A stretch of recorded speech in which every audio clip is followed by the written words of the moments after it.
السلام عليكم ورحمة الله تعالى وبركاته. صباح الخير. بعد حفر قليلا تحت هذه الفسيلة المريضة نجد هذه الدودة. نكمل الحفر لنرى إن كان هناك أعداد كبيرة تسبب له هذا الاصفرار الدائم وعدم النضج.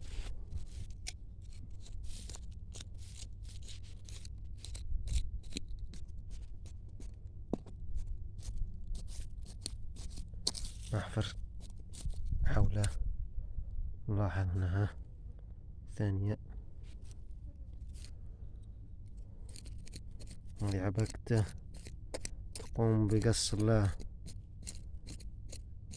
جذور النخلة تسبب اصفرار دائم لها، يعني مهما قمت لازم تقام ضعف بتغلب الدودة اللي راه كاينة بجنب النخيل.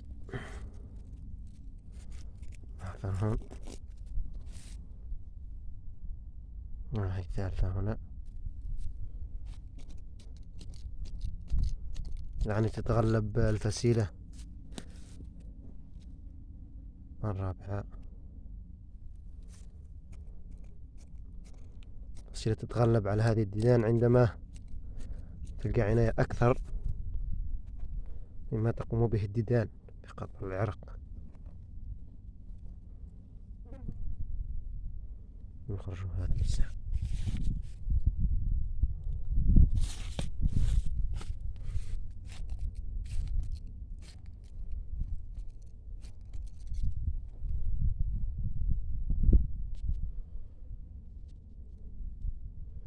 سوف نكمل العملية ثم نرى عدد الديدان في الأخير.